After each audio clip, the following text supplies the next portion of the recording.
Hi, I'm Janet with COREageous, and thanks again for checking in.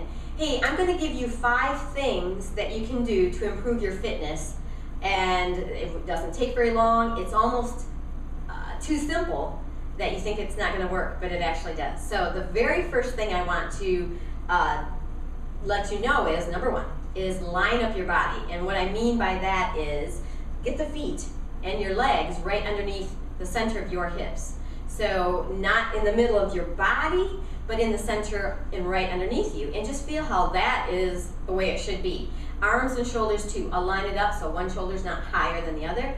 And chin, nice and level, as if you're balancing this book on the head. So you have your ears, your shoulders, your hips, your knees, which are relaxed, and your ankles all lined up. And you're able to wiggle your toes, so there's no pressure on that. And then the second thing would be to breathe deep. All the time, we start to get stressed and then we breathe really shallow, and then it makes us dizzy, it makes us get headaches, it makes us actually more stressed. So calm yourself down, breathe deep, and take it from all the way at the lower part of the lungs. And a good way to try and train yourself to take deeper breaths is just to stick your hands on the side of you. Let your shoulders just kind of roll back, and then take that deep breath in.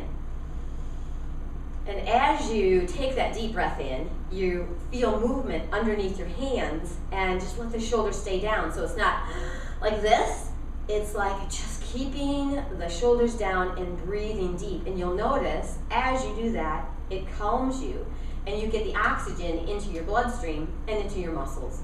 So besides calming you, the deep breath is actually also going to give you energy. Okay, so number 3 is balanced. Get yourself balanced. And a good way to do that, just to start out, is with your feet. When you feel underneath you, like, okay, the balls of your feet, are you on the inside, are you on the outside? And the same with your heel. Line it up so that the pressure is all the way across the whole ball of the foot in the center of your heel. In fact, if you just kind of rock back and forth on the bottoms of your feet, it just it tightens up the side of the leg. If you go forward and backward, you can tip.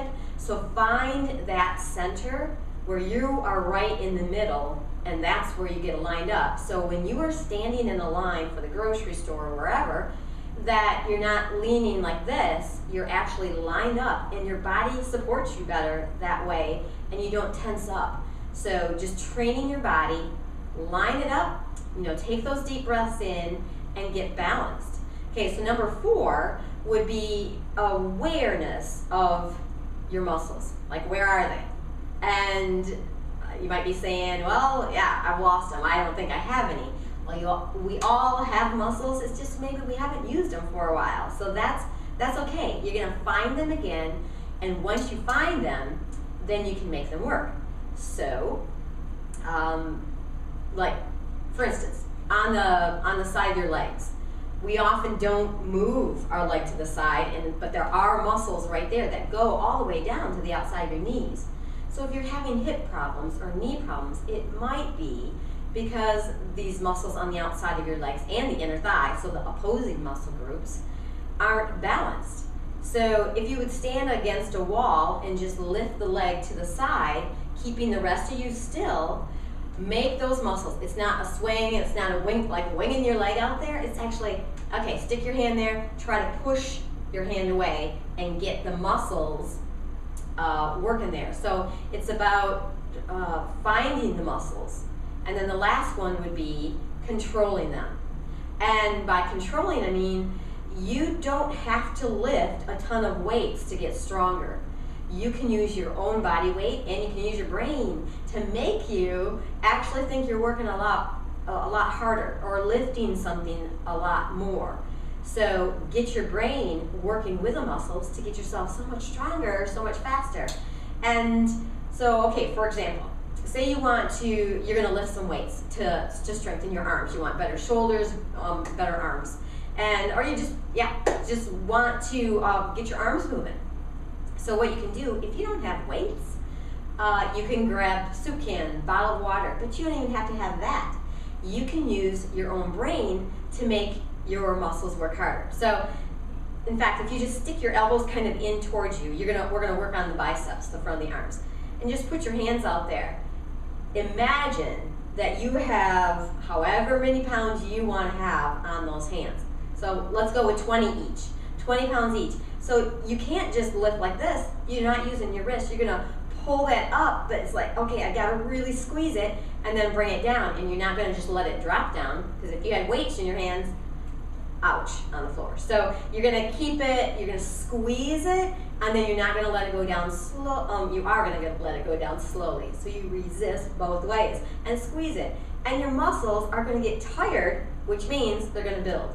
So I didn't use any weight, but yet I'm working muscles in my arms. Same thing with anything. You can pull back. I'm not pulling anything, but my brain is saying, oh yeah, there's this huge spring in front of me attached to the wall. I'm gonna grab it, and it's made of metal, thick, heavy metal, and I'm gonna pull it. In order to pull it, I can't just go like this. That's not gonna pull it, so I have to squeeze and contract and use the back and the chest. And at the same time, while you were working on your arms or your shoulders, you're working on your core, which is the basis of your muscles. That's where we need to move from, which is your abs. It's like a band that goes right around you. It's your hips, inner thigh, outer thigh, back and front of the legs, your glutes, and your abs. So that's your core. And if you're lifting a weight and you're standing like this, and that's not going to do much.